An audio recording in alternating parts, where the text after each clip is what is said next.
Ya. Perang Aceh terjadi pada 1873 sampai 1904 melawan kolonialisme Hindia Belanda. Hal ini dilatar belakangi oleh ambisi Belanda dalam menguasai wilayah Aceh. Perlawanan Aceh tercatat sebagai perlawanan terlama dan terberat sejak abad ke-19. Meskipun Kesultanan Aceh menyerah pada tahun 1904, namun perlawanan rakyat Aceh terus-menerus dilancarkan sampai 1914. Latar belakang Perang Aceh. Belanda menilai bahwa Aceh menjadi wilayah yang sangat strategis sebagai jalur perdagangan pasca dibukanya Terusan Suez pada 1869. Pada tanggal 17 Maret 1924, antara Belanda dan Inggris menyepakati Traktat London atau Perjanjian London yang membagi wilayah Indonesia dan Semenanjung Malaya. Atas dasar Traktat London inilah, Belanda berniat ekspansi ke wilayah Sumatera. Dalam kesepakatan Traktat London disebutkan bahwa Belanda tidak dapat mengganggu kemerdekaan Aceh. Namun, pada praktiknya, Belanda tetap berusaha melancarkan serangan terhadap Aceh. Kekhawatiran Aceh meningkat sejak Belanda dan Inggris menandatangani Traktat Sumatera pada 1871. Menurut perjanjian tersebut, Belanda dibebaskan memperluas wilayah seluruh Sumatera, termasuk Aceh. Alhasil, Aceh kemudian memperkuat hubungan dengan Turki, Italia, dan Amerika Serikat. Pemerintah Hindia Belanda yang tidak menginginkan adanya campur tangan asing menjadikan hubungan diplomatik Aceh dan Belanda menjadi semakin rumit. Hal inilah yang menjadi alasan pecahnya Perang Aceh. Perang Aceh terjadi selama 4 kali dalam jangka waktu yang cukup lama, yaitu mulai dari tahun 1873 hingga tahun 1904. Untuk mempertahankan martabat negara sekaligus untuk mempertahankan agama Islam. Perang Aceh pertama, periode terjadi pada tahun 1873 sampai 1874. Diawali dengan ekspedisi Belanda ke wilayah Aceh untuk mengakhiri Perjanjian London 1871. Dalam ekspedisi tersebut, Belanda menggunakan senapan Bie-Mount untuk pertama kalinya. Saat berunding dengan pihak Aceh menolak, sehingga terjadilah perang yang dipimpin oleh Panglima Polim dan Sultan Mahmud Syah untuk pasukan Aceh melawan pasukan Belanda yang dipimpin oleh Jenderal Johan Kohler. Saat perang tersebut terjadi, pasukan Belanda berhasil mengambil alih Masjid Raya Baitur Rahman. Setelah itu, pihak Aceh melakukan penyerangan habis-habisan kepada pihak Belanda sehingga pasukan Belanda berhasil dipaksa mundur ke Jawa. 10 hari kemudian, 14 April 1873, pihak Belanda kembali ke Aceh dan terjadilah perang besar-besaran di berbagai wilayah, khususnya di wilayah Masjid Raya Baitur Rahman. Dan pada peperangan kali ini, Johan Kohler tewas, sehingga 3.000 serdadunya dapat dipatahkan oleh pasukan Aceh. Setelah kematian Kohler, 2 hari setelahnya, yaitu 16 April 1873, terjadi serangan beruntun di Istana Aceh yang dipimpin oleh Mayor Cavalier. Namun serangan tersebut berhasil dikalahkan oleh pasukan Aceh karena kurangnya strategi dan jumlah pasukan dari Belanda. Lalu dilanjutkan dengan Perang Aceh kedua, yaitu pada periode 1874 sampai 1880. Pada saat itu, pasukan Belanda dikomando atau dipimpin oleh Jenderal Jan van Swieten berhasil menduduki Keraton Sultan pada tanggal 26 Januari 1874 yang kemudian dijadikan sebagai pusat pertahanan Belanda. Lalu pada tanggal 26 Januari 1874 di hari yang sama, Sultan Mahmud Syah meninggal dikarenakan penyakit yang dideritanya yaitu kolera. Digantikan oleh Tuanku Muhammad Daud yang dilantik sebagai sultan di Masjid Indrapuri. Karena tidak ada perlawanan dari pihak Aceh, pada tanggal 31 Januari 1874, Jenderal van Swieten mengumumkan bahwa seluruh wilayah Aceh menjadi bagian dari kerajaan Belanda. Perang pertama dan kedua dicirikan oleh pertempuran yang langsung dan intens. Perang Aceh ketiga, yaitu pada tahun 1881 sampai 1896. Perang ini dilanjutkan secara gerilya dan dikorbankan perang visabilillah. Sistem perang gerilya ini dilangsungkan sampai tahun 1903. Pasukan Aceh dalam perang gerilya ini berada di bawah pimpinan Tengku Umar bersama Panglima Polom. Pada tahun 1899, Tengku Umar gugur ketika terjadi serangan mendadak dari pihak Van der Does di Melobo, namun Cut Nyadin kemudian ditampilkan menjadi komandan perang gerilya. Perang Aceh keempat pada tahun 1896 sampai 1910. Perang ini adalah perang gerilya, kelompok dan perorangan dengan perlawanan, penyerbuan, penggadangan, dan pembunuhan tanpa komando dari pusat pemerintah kesultanan. Pada tahun 1910 sampai 1915 menjadi akhir dari perang besar ini. Tetapi perlawanan sportsi rakyat Aceh masih berlanjut hingga 1942 di beberapa tempat yang dilakukan oleh sekelompok pejuang. Sultan Muhammad Shah yang memiliki peran sebagai Sultan Aceh yang memimpin pertahanan Aceh selama perang melawan Belanda. Ia menolak tawaran Belanda untuk tunduk dan memicu perang. Sultan Muhammad Daud Shah yang memiliki peran sebagai mengkoordinasi perlawanan terhadap pasukan Belanda.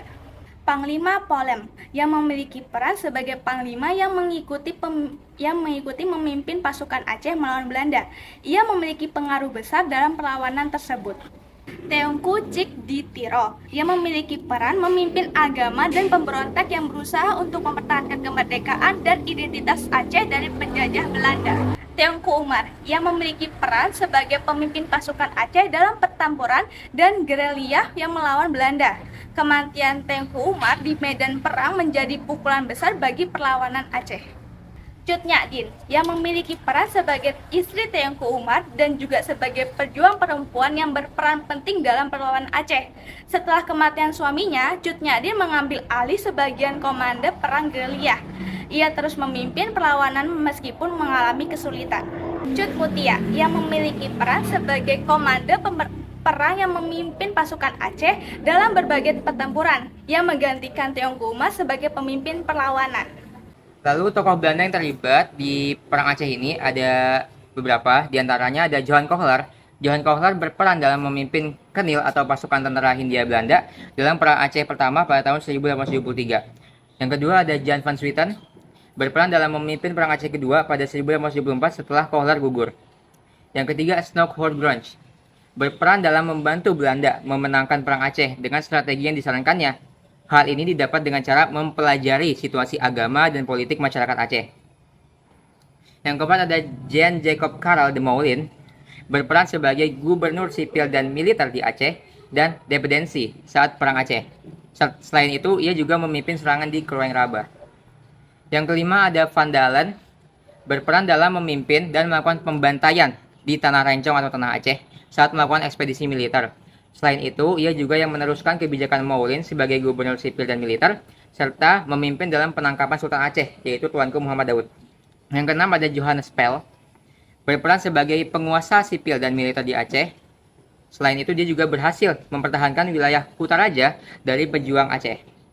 Yang ketujuh ada Mager Cavalier, berperan sebagai pemimpin pasukan Belanda untuk menyerbu istana Aceh setelah kematian Kohler, tepatnya pada tanggal 16 April 1873. Dan yang terakhir ada Karel de Heyne, yaitu berperan sebagai pemimpin pasukan Kenil atau pasukan Hindia Belanda dalam merebut wilayah Samalanga. Setelah itu, dampak dari perang Aceh itu ada beberapa, diantaranya satu, Kesultanan Aceh runtuh akibat dari pihak Belanda yang berhasil menanamkan kekuasaannya di seluruh wilayah Kesultanan Aceh. Yang kedua, banyaknya korban yang gugur baik dari pihak Indonesia maupun pihak Belanda. Yang ketiga, ada kerugian besar yang dialami oleh Belanda karena mereka mengeluarkan sumber daya yang tidak sedikit selama untuk membiayai perang, khususnya saat strategi bumi hangus. Dan yang terakhir, dampak positifnya ialah menguatnya rasa persatuan dan kesatuan di seluruh lapisan masyarakat Aceh, terlebih antara tokoh ulama dengan para masyarakatnya. Perang Aceh merupakan perang yang berlangsung antara Kerajaan Aceh dan Belanda. Perang tersebut berlangsung kurang lebih sekitar tahun 1873 sampai 1904. Semangat juang rakyat Aceh yang tidak pernah surut membuat pihak Belanda kesulitan untuk menaklukkan Aceh. Apalagi dengan semangat perang stabil yang semakin membuat rakyat Aceh semangat dalam menyerang Belanda. Berbagai strategi perang telah digunakan Belanda untuk melemahkan rakyat Aceh, tetapi usaha tersebut selalu mengalami kegagalan. Sampai pada akhirnya Belanda meminta nasihat dari seorang pengamat masyarakat Aceh, yakni Snoek Hoornbrugge, untuk menyelidiki kelemahan rakyat Aceh. Dengan adanya bantuan dari Snoek Hoornbrugge, akhirnya pemerintah Hindia Belanda dapat melaksanakan siasat licik untuk menaklukkan Aceh, dan hal tersebut ternyata berhasil Dan pada tahun 1903, Sultan Muhammad Daud Shah menyerah kepada Belanda. Walaupun akhirnya Belanda berhasil menguasai Aceh dan mengikat Sultan Aceh dengan perjanjian, tetapi perlawanan dari rakyat Aceh kepada pihak Belanda masih terus berlangsung selama abad 20. Latar belakang dari perlawanan yang dilakukan rakyat Banten terhadap VOC karena dua hal, yaitu yang pertama, adanya gangguan dan blokade yang dilakukan VOC kepada kapal dagang dari Maluku dan Tiongkok yang datang ke Banten. Yang kedua, adanya keinginan VOC untuk memonopoli perdagangan di kawasan pesisir Jawa. VOC juga melakukan politik divide et impera atau politik adu domba dengan tujuan mengambil ahli wilayah Banten. VOC kemudian memanfaatkan Sultan Haji sebagai putra mahkota kerajaan Banten agar bisa mengetahui kelemahan dari Sultan Ageng Tirtayasa. Saat itu, Sultan Haji sangat berambisi untuk memimpin Banten dan VOC melihat hal tersebut dan menghasut Sultan Haji untuk merebut kekuasaan dari Sultan Ageng Tirtayasa. Kemudian, Sultan Haji membuat perjanjian dengan VOC agar bisa mendapatkan bantuan VOC untuk menyingkirkan ayahnya, yaitu Sultan Ageng Tirtayasa. Hal ini dilakukan Sultan Haji karena dirinya takut nantinya tahta kerajaan akan diberikan kepada saudaranya, yaitu Pangeran Purbaya. Yaitu yang kedua adalah kapan terjadinya. Belanda pertama kali datang ke Indonesia pada tahun 1596 di bawah pimpinan Cornelis de Houtman, tepatnya di Banten, Jawa Barat. Namun, kala itu, Belanda langsung diusir oleh penduduk pesisir Banten karena mereka dianggap kasar dan sombong. Ketidaksukaan rakyat Banten terhadap Belanda berlanjut hingga 1656.